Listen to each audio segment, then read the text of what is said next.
حضرت بایزید بستامی رحمہ اللہ تعالی، ان سے کسی نے پوچھا کہ حضرت ولایت کے مقام پر کیسے پہنچے، کیا سبب بنا؟ تو اپرچونٹی تھی جو انہوں نے سیز کر لی. وہ اپرچونٹی سیز کر لی تو ولایت کے مقام پر پہنچ گئے. اور کتنا اونچا مقام ہو گیا. ایک شخص ایک جگہ جا رہا تھا سفر کر کے، اس نے ایک مجمع کو دیکھا، کہا کیا حال ہے تم لوگوں کا، کوئی خاص بات؟ تو کہا کہ کئی دنوں سے بارش نہیں برس رہی ہے تو ہم لوگ استسقاء کے لیے نکل رہے ہیں. تو اس نے کہا کہ میں مسافر ہوں، آج میں دعا کر دوں، شاید اللہ قبول فرما لے. کہا بہت اچھی بات ہے. اس نے دعا کی، دعا کرتے ہی موسلادھار بارش شروع ہو گئی. دعا کرتے ہی موسلادھار بارش شروع ہو گئی. لوگوں کے دلوں میں اس کی عقیدت پیدا ہو گئی، یہ تو کوئی اللہ والا معلوم ہو رہا ہے. تو لوگوں نے اس کی عزت کرنا شروع کیا، اکرام کرنا شروع کیا. مگر خیر کا زمانہ تھا، اس نے کہا نہیں بھائی، میں تو بالکل سیدھا سادہ عام آدمی ہوں. عام آدمی دعا کی اور فوراً دعا قبول ہو گئی. اس نے کہا کہ اصل میں بات یہ ہے کہ یہاں آتے آتے، میں اپنے الفاظ میں چونکہ اپنا جو مضمون چل رہا ہے اس کو سامنے رکھتے ہوئے، یہاں آتے آتے ایک اپرچونٹی ملی تھی، اس کو میں نے سیز کر دیا. اس نے تو یہ نہیں کہا تھا مگر میں سمجھانے کے لیے کہا، ایک اپرچونٹی ملی تھی. کیا اپرچونٹی ملی تھی؟ کہا کہ یہاں میں آ رہا تھا، ادھر سفر کر رہا ہوں، مجھے فلاں جگہ جانا ہے، تو اس راستے پہ آ رہا تھا تو اس بستی سے 2-4 بستیوں پہلے ایک بستی میں نے اسی طرح کا مجمع دیکھا. تو میں نے ان سے پوچھا کہ بھئی آپ لوگ یہاں جمع ہے، کیا بات ہے؟ تو انہوں نے کہا کہ یہاں سے اللہ کا ایک بہت بڑا ولی ابھی گزرنے والا ہے، اس کا نام ہے ابو یزید بستامی رحمۃ اللہ علیہ.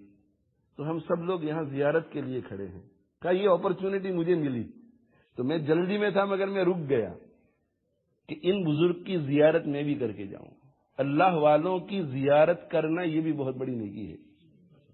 دیکھو اپرچونٹی ملی. اب اگر یہ اپرچونٹی جانے دیتا اور گزر جاتا، اس نے جانے نہیں دی اپرچونٹی، تو کہا مجھے اپرچونٹی ملی، میں کھڑا رہ گیا اور انتظار کیا 15 منٹ آدھ گھنٹہ. حضرت تشریف لائے، وہاں سے گزرے حضرت. بس حضرت گزرنے ہی والے تھے، کوئی مجلس ہونے والی نہیں تھی.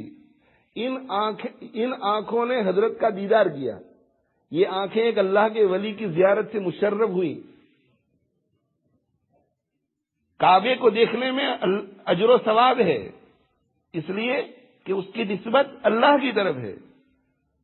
قرآن مجید کو دیکھنے میں اجر و ثواب ہے، اس لیے کہ اس کی نسبت اللہ کی طرف ہے. اسی طرح اللہ کے ولیوں کو دیکھنے میں بھی اجر و ثواب ہے، اس لیے کہ ان کی نسبت اللہ کی طرف ہے.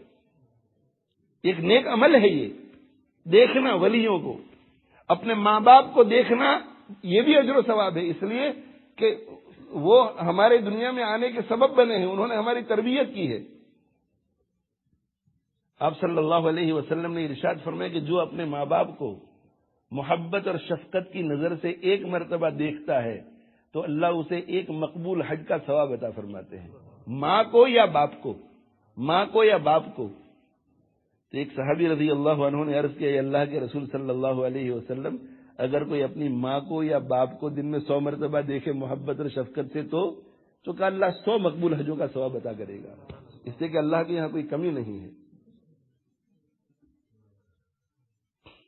تو حکیم اختر صاحب دامت برکاتہم سے کسی نے پوچھا کہ حضرت جو اپنے جسمانی اور خونی باپ کو محبت سے دیکھتا ہے، شفقت سے دیکھتا ہے، اسے مقبول حج کا ثواب ملتا ہے، تو جو اپنے روحانی باپ کو محبت سے دیکھتا ہے اسے کیا ملتا ہے؟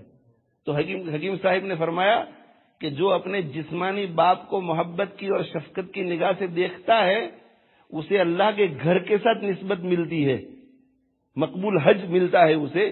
جو اپنے روحانی باپ کو محبت سے دیکھتا ہے اسے تو اللہ ہی ملتا ہے، اسے اللہ ملتا ہے. تو کہا کہ اپرچونٹی میں نے سیز کر لی، اس ولی کو دیکھ لیا، ایک عمل کیا، اور عمل کر کے میں یہاں آیا. آپ لوگوں کو دیکھا تو میں نے سوچا کہ یہاں بھی کوئی خیر مل جاوے، تو میں نے پوچھا کیا بات ہے، تم لوگوں نے اپنی شکایت کی. تو میں نے دعا کے لیے جب ہاتھ اٹھائے تو میں نے صرف اللہ سے اتنا کہا کہ اے اللہ، ان آنکھوں نے ایک عمل کیا ہے ابھی تھوڑی دیر پہلے، تیرے ایک ولی کو دیکھا ہے، میں اس عمل کے وسیلے سے تجھ سے دعا کرتا ہوں کہ بارش برسا دے. اللہ نے بارش برسا دی.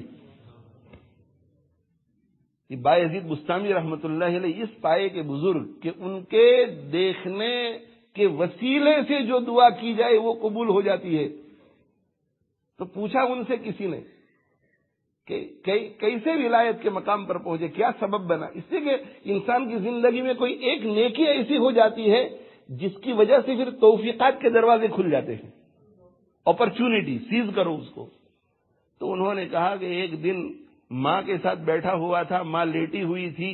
ماں نے کہا بیٹا پیاس لگی ہے, میرے لیے پانی لے آؤ. کہا کہ اٹھ کر کے پانی لینے کے لیے گیا.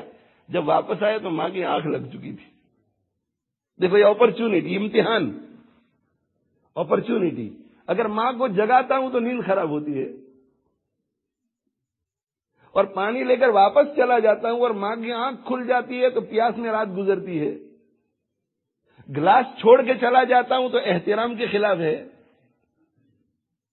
تو کہا کہ ماں کے سراہنے کھڑا رہا کہ شاید ماں جاگ جاوے اور پانی کی ضرورت پڑے. یہ اپرچونٹی تھی, سیز کر لی. ایک ہی تو رات تھی, اپرچونٹی تھی, سیز کر لی. کہتے کہ ماں کی آنکھ تہجد کے وقت کھلی, پوری رات کھڑا رہا. بیٹا تو امی جان پانی کی حاجت تھی آپ کو, پانی لے کر کے آیا. خیال یہ آیا کہ آپ کی آنکھ کھلے گی, پانی نہ ہونے کی وجہ سے آپ کو تکلیف ہوگی.